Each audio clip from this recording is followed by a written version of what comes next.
Hi YouTube, we're here today with the ASW-28 build series. We're going to pick it back up where we left off. And on my last ASW-28 I really liked having a white propeller because obviously the principal function of the propeller is to get the plane up in the air. But it's a sailplane, and so I don't really like seeing it. It's not a big deal, I don't mind seeing it, but I'd rather have it blend in real nicely. And obviously the spinner on this particular system that I ended up getting looks kind of stupid because it's too small. And because it's too small, it's probably always going to look kind of stupid. So this chrome finish or brushed stainless or whatever you want to call this, it looks cool, but it just doesn't look cool on this plane. The correct factory finish is definitely better with the factory spinner.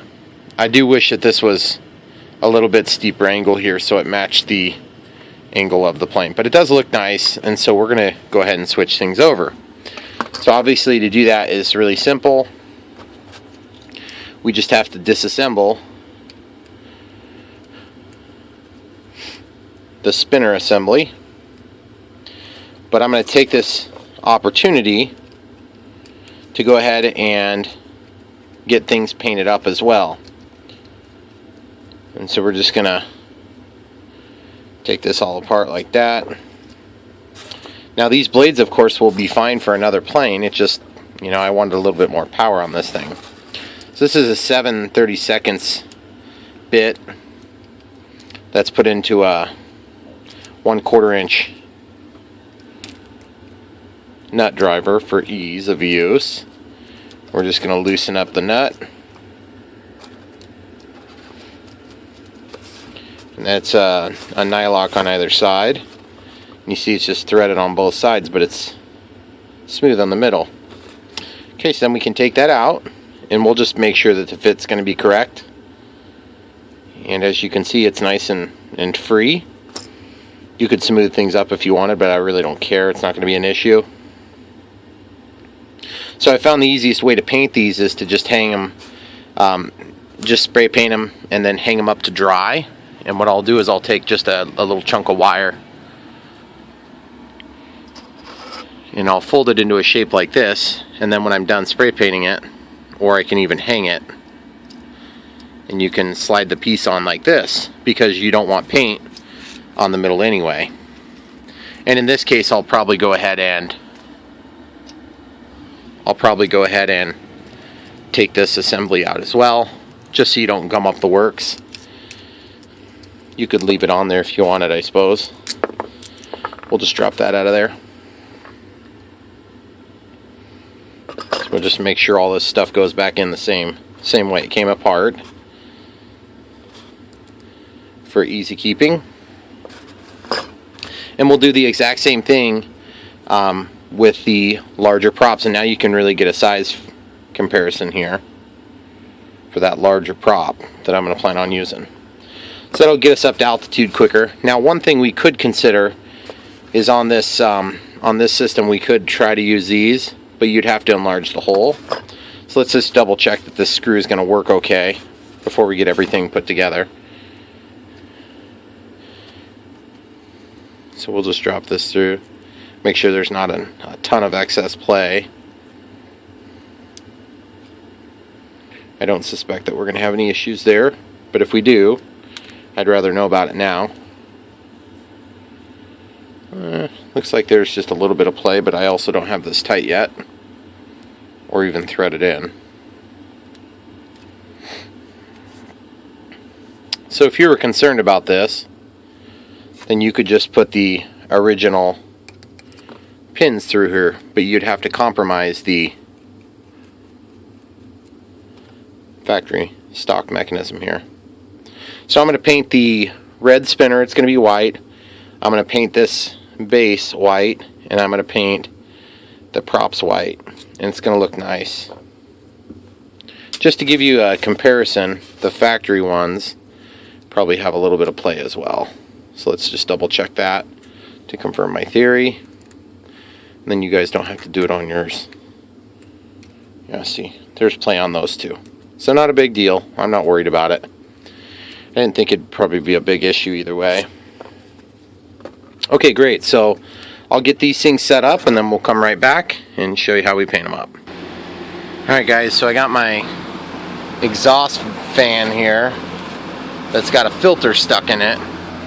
And it's just a regular box fan, and then I have a post filter on there as well to catch anything that would make it through. Okay? And this is a dirty filter, and that's okay. I just use this box fan. I built a little frame around it. And then I have an exhaust vent up here, which is turned on.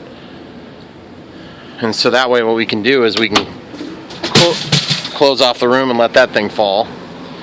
And what we do is I'll run a small little heater here, and it will just really make things go quick.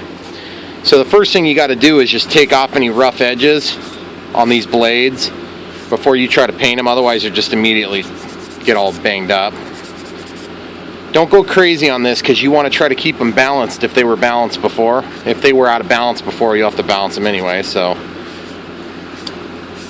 just roughing up the surface a little bit. And these are just squishy, I think they're like a 3M sandpaper blocks. They work really nice. And these are 12/7 props if you didn't already know that. I used 12/8 on my last one. It worked really nice.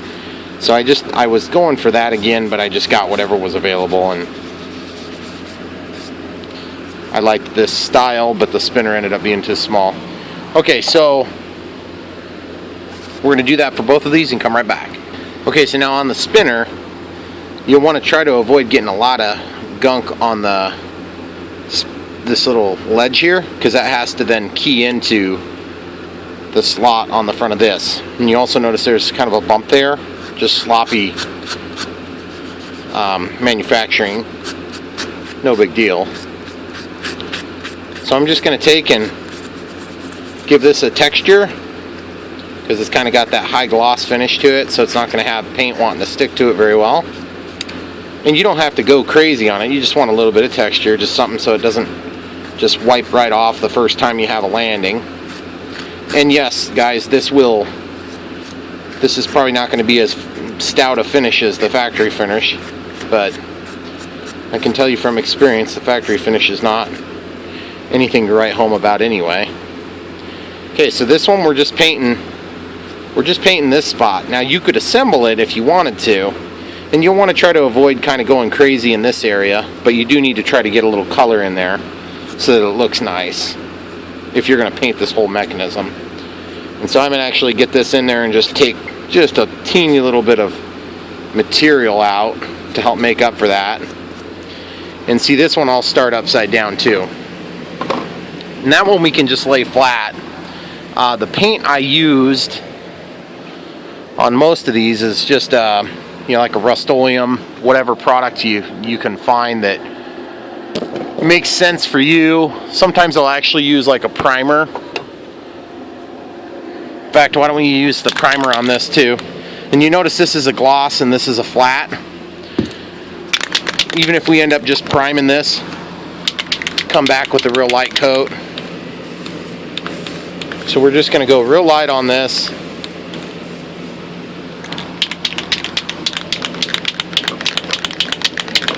But the cool thing about this having a heater here is that it will dry this stuff super fast. The only bad thing is that you'll have a little bit of airflow.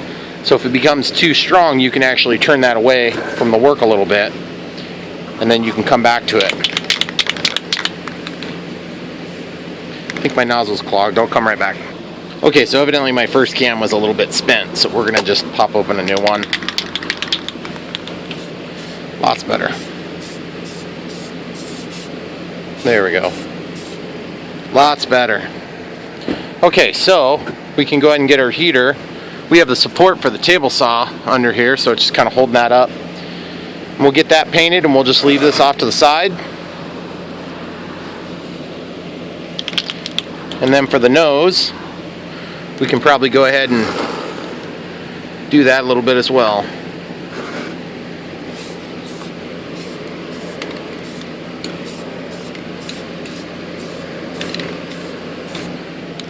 We're just going to let that sit in the wash of the airflow. And then of course we got the exhaust vent pulling out the wanted gases. We've also got that opened up now too. And then for these, we're going to go real light on the coat. Notice these are both light coats too, because we'll do a lot of light coats instead of one heavy coat. And for this, I'm going to turn this off.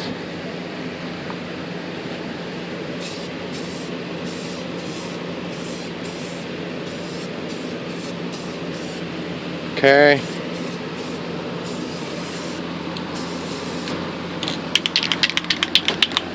And then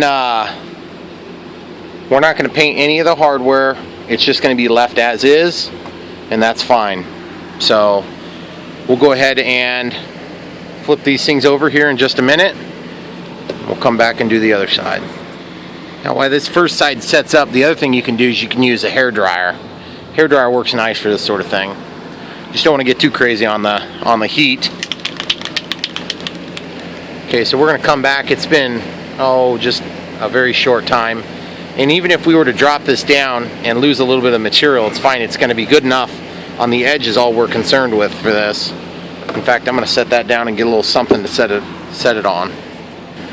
So I found that little chunk of wood to set this on too.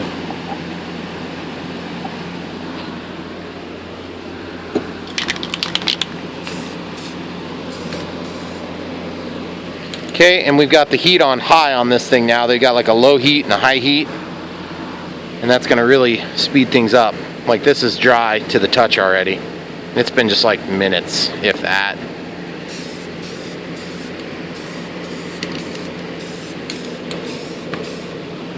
And if you're hoping for perfection on this project, you'll probably be frustrated, so maybe don't even paint it. Just leave it factory. Because if you try to get it perfect, you'll end up filling all the grooves in, and it won't end up working out well. But I was happy with the way it turned out on the last time I did this, so I'm going to do it again.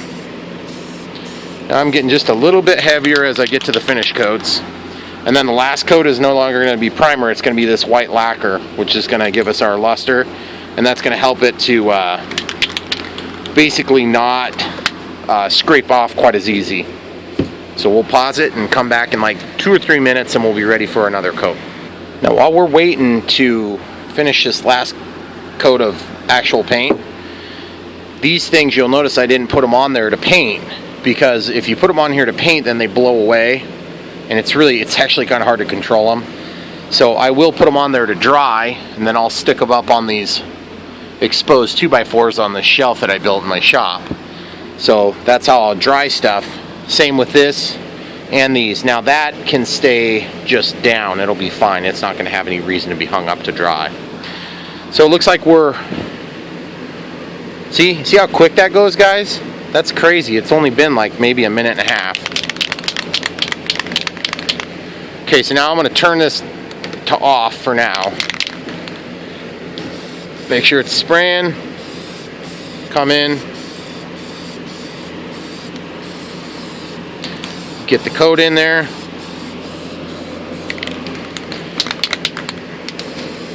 And if you guys are wondering why I'm so goofy, it's because I paint inside my basement.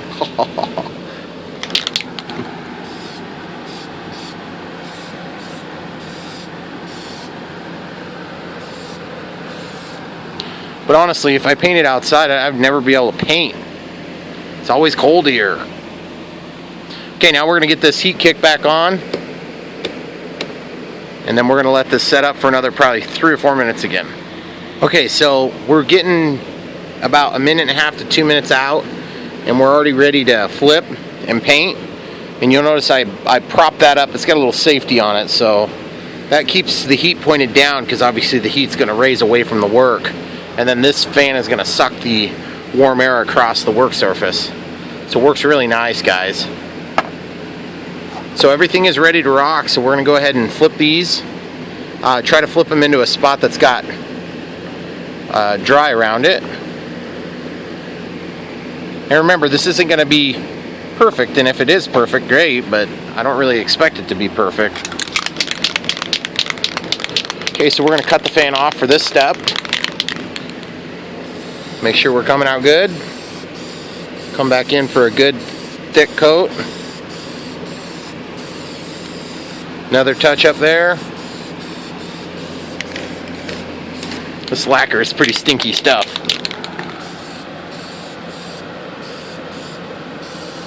Okay. And we're done. So now we just cut the heat back on and let it dry.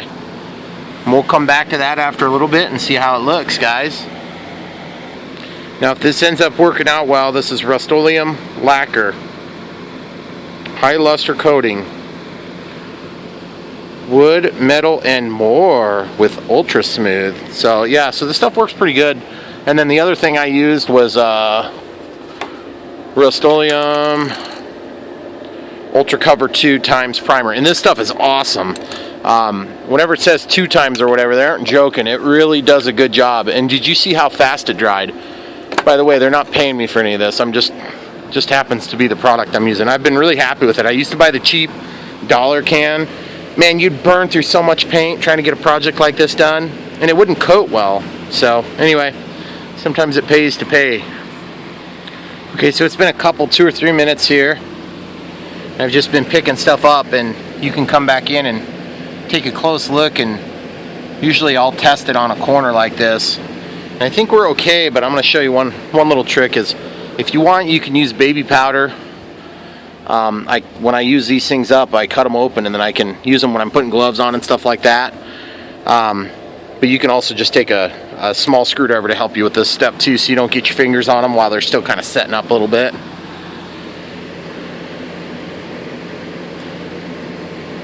Okay, and you see we got a little nastiness on the edge there. I can live with that. I'm just going to sand off a little bit anyway to smooth the edge. And I'm kind of glad I found it now, but not a big deal. I'm going to actually just take my finger and just wipe down the edge, and that'll take care of it. Kind of re-adhere that little bit of paint. That's a pretty good fit. It doesn't even hardly slide down. Okay, now this one we'll do the same thing.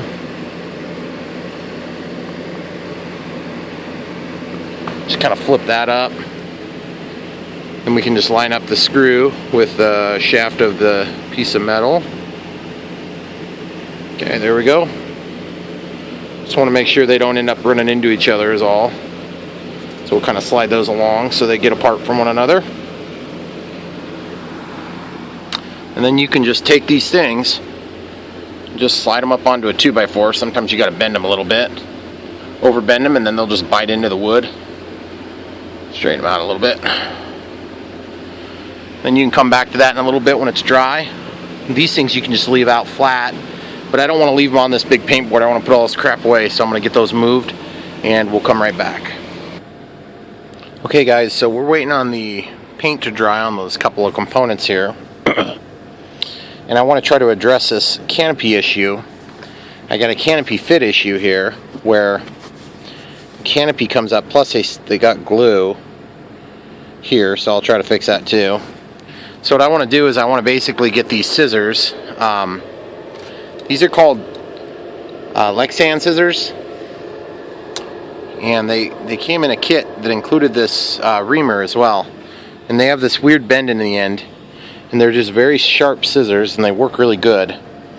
So basically what I'm going to do is I'm going to pop this canopy off. Now that I've kind of visually identified, looks like just the nose and the tail of the canopy that's giving us problems. So I don't know if, I didn't have to, I don't remember having to trim mine on the first one, but this is one of the weak points on this plane, is that the canopy is less than desirably strong. That's my biggest issue.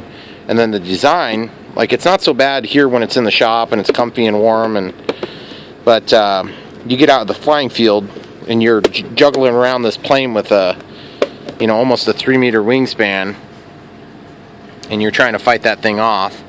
What I did on my other one is I drilled a hole and put a small screw on everything, but the side where the prop was coming, because obviously the prop goes counterclockwise, so you'll want to avoid putting a screw into this one, because the prop, the blade will hit it. So let's see if this will come off just by scraping it. Yeah, it's coming off some. Okay, we'll try that with something here in a minute. So the first thing you'll do is you'll just basically trace along here with your scissors. It's not hard, but I just want you to show how easy it is to do this if you have the right tool. If you try to do this with regular scissors, you'll be able to get it, but it's easier to damage the Lexan, or the clear plastic in this case. These are used for trimming out, well, canopies for one thing, but a lot of times people use these to trim out bodies for their cars, for their radio controlled cars. So if you're in an RC shop or your local hobby shop and you're trying to find them, then that's sometimes they hide over there, not in the airplane area, and so it'll catch you off guard. But mine are what is that? Duratrax. So I don't know. I've been really happy with them. I've only had to use them on this plane and then the ASH-26. I had to cut out that canopy, and that canopy turned out beautifully. I spent a lot of time on it too, for what it's worth, you know. So I would say if you just get this pair of scissors, probably a good idea. If I had a spare of this canopy, then I would show you with regular scissors. It can be done, but you have to be very careful, and then you end up with a much nastier cut, which, like, this is not super sharp, but if you tried it with regular scissors, my expectation is you'd be a lot sharper. Did my first one with regular scissors. Okay, cool. So now it's just a matter of getting this glue off of here. So we're going to try a couple of different things to clean that. I'll give you guys a quick look at the progress on this. It's probably getting a little bit too hot right now, so we'll just pull that back some. Drying that out.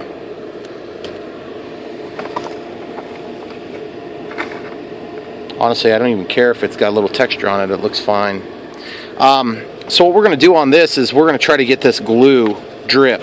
I had a manufacturing defect on mine where there was some dripping glue here. So we'll try some water first, and then we'll come out with some different products. Let's see what works. We'll just go for the regular hot water trick. If it was a water-based glue, it should come off, but my guess is it's not a water-based glue at all. So we'll just try water-based glue, or water and a little rub. Problem is you'll scrape this glass or this plastic. Weird thing is, Kicker takes lots of weird things off, like paint. Sometimes it'll break down other types of glue, but it usually won't damage plastic. So let's try that next. Make sure there's no CA on this rag. I use these rags to clean off the tips of my CA. And oh, do we have a winner? No, probably not. I don't know what type of glue they used. What I would use if I was using it is I would use this Formula 560, which is a canopy glue, and it dries clear, and it's very good stuff. You don't hardly use any of it for each project, in my experience. Okay, so this didn't work.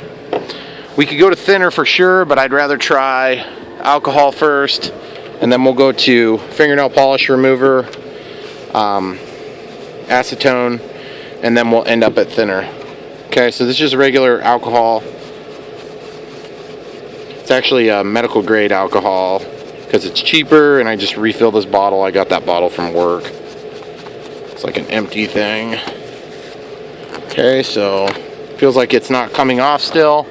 Okay, so now we're going to step it up. We're going to go to, we could also try using a WD-40 or a solvent-based product like that, but I don't know that we're going to do that on this one. I don't think it's going to do anything for us.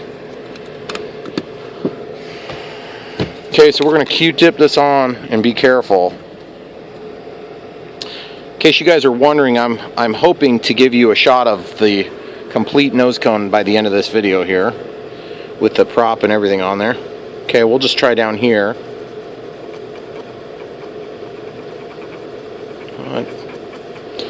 Yeah, I was afraid it might do that. It's kind of discoloring the plastic a little bit.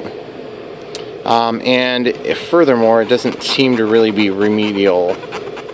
It's not taking the texture off either. I'm not sure what that glue was, but looks like it might have been a chemical reaction, like almost like a chemical burn on there. rather than actually being the glue that we're seeing. So it might have been a C8 product.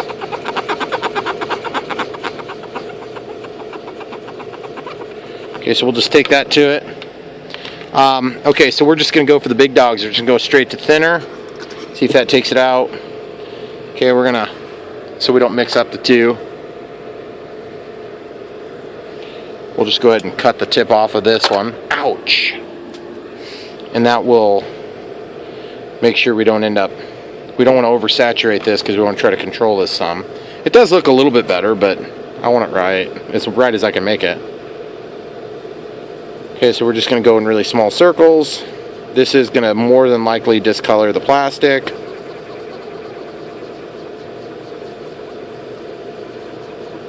And I know some of you are at home probably saying, no, it's on the outside, Brian. No, I can feel it. It's only on the inside.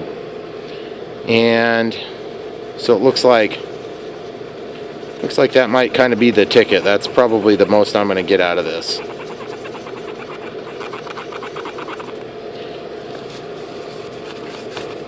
And now I'm going to come back in with some kicker once I cap all this stuff off, and I'll see if I can buff out that last little bit, which sounds totally weird because kicker is not supposed to be used for this at all. I just do, and it works for some reason. Strange miracle formula. Okay, so we'll just put that on there. You guys probably can't even see it in the video. Okay, so now the cotton, of course, is going to have a little bit of texture to it. So you can hear it squealing.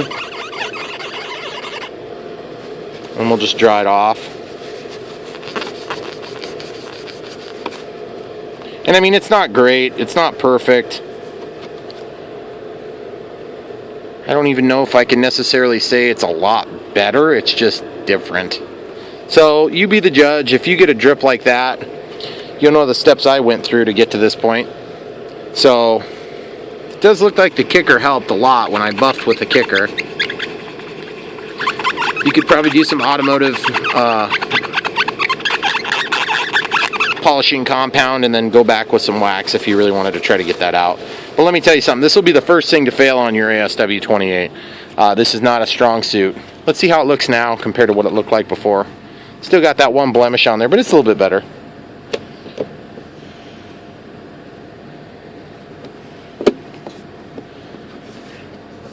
Oh yeah, lots better look, lots better fit. It drops down in there. Of course, this one got trimmed too much here. Can't add material at this point.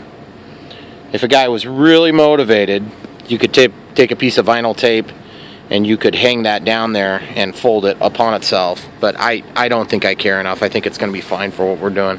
Looks a lot better. Okay, so let's check our paint here real quick. This has been painted a little bit more, so oh yeah, that thing's fine. That's easy. That's good to handle. This video is 28 minutes long, but oh yeah, that thing's good. It's good to handle. I don't think it's gonna come off on me. So we'll pause it and get that reassembled so you guys can get a look before we call it quits on this video. Part 3 of the ASW build. Okay, real quick while we're kind of prettying things up. The paint got damaged on this, both on my first one and on this one. And so what I'm going to do is I'm going to come back in here and just paint that up. But the first thing I'm going to do is take this thinner that I have on this thing, the Q-tip from earlier, and I'm just going to wipe the edges so I can try to knock off that paint that's already flaking off. Okay, so I'm just rubbing the edge, and then that's also going to mar the finish of the plastic where I'm going to go and paint this in. And remember, this is not going to be like some big fancy job. It's just going to be a quick and dirty, get some black paint on there and be done with it. Because this, to be honest with you, I already know it's going to flake because it flaked on my first one. And you see what that thinner does is it takes that edge down so that you have a nice transition from the old paint to the new. It also kind of helps the paint bond because you sort of chemically abrase the surface of this plastic. Sounds like a bunch of BS because it is, guys. I just know it makes it look good when it's done. Alright, cool. So you can see that thinner has worked with that. And then this kicker, you don't want to get that on there because it'll run it off. Okay, so now we'll take a clean cloth and we'll just give it one last quick wipe down. And you can see it's got that texture to it. And it's almost like a sticky plastic being eaten by a thinner sort of feel to it now. Okay? Okay, so I'm just pushing my finger in there to give it some backing. And this is just, it's just ugly that you could see through like that, guys. I don't like that, but what are you going to do, you know? This is a pretty good model, and if that's the worst you got to deal with, I can definitely deal with it. So we're going to pause it and get these black touch-ups here. So this is Testors paint. Just regular Testors enamel. Probably won't link to it, but if you want to buy that stuff, just, you can get it anywhere in the world, I believe. Like literally any store in the world, you can go in and buy it. Just kidding, guys. Just kidding. Okay, so we're gonna get a good dip in there and just touch it on there. And that will disappear out of view. You'll never know that it was damaged. And it's just gonna be hunky-dory. I mean, it's just gonna be our little secret. You, me, and all 275 other people that watch us. Wishful thinking, right? Alright, so I'm gonna pause it. This is not very exciting. Okay, guys, you can see I've got it painted now. I held it up to the light just so you could see. And that'll work, so we'll just lay him out of the way for now, and we'll come back to this thing so you can see what it looks like. Okay, so we have all the assembly here. Screws. And we just need to put this back together in reverse order. And that's why we assembled it, so we didn't make any mistakes here. It's not a really complicated assembly, so it's not hard. But it's still better to make sure you get it right. Looks like that size, either direction will work. Get that in there, then there's a washer and then a nut. And this is going to be put right onto the plane. But I'm going to assemble the prop first. The reason I'm going to do that is so that I can verify that we're not going to have any stickiness here. Which it feels like we got a little teeny bit of resistance, but that'll be fine. I'm not too worried about it. But in the meantime, I'm going to put a little bit of baby powder on that spot, okay? And that's going to help to keep them free in case the paint is still setting up just a little bit, okay? Looks like the threads are away from me now because this just has a screw. Okay, so we're just going to put this in. We'll do the exact same process on the other side and come right back. Okay, so it's assembled. Now we'll put it on the plane. Okay, so this is a super easy process. You'll slip this collar on, prop adapter, then you'll tighten this screw up, or this nut.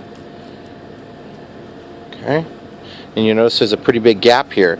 If you want to close that up, you have to cut off the tip of the prop shaft, and that's a pretty scary thing to do. I wouldn't recommend it. Just because it's not really necessary. Okay, so I'm holding the screws. Okay, so I just tightened this thing as tight as I could get it. And then basically we're going to take this cap. You notice we didn't paint the inside at all. We don't care about that. And this one got an extra thick coat of lacquer. Probably 3 coats. So hopefully we'll seat in there properly. Awesome. And then what we can do is go ahead and tighten these screws on either side to hold the spinner on. So this is just called the spinner then, guys. And the rationale behind the white nose is because I think it looks more like a pure sailplane, and then that hides any sort of flaws in the design as it pertains to my opinion that there's flaws in the design. This spinner is a more appropriate angle compared to the one that they give you to add if you decide you want to go without and just do a pure glider. Okay, this one matches the angles better than this, in my opinion. If you put them on there side by side, which you can't at the same time, obviously, you'll understand exactly what I'm talking about. And obviously that powder keeps these from sticking if the paint would continue to cure for a day or two.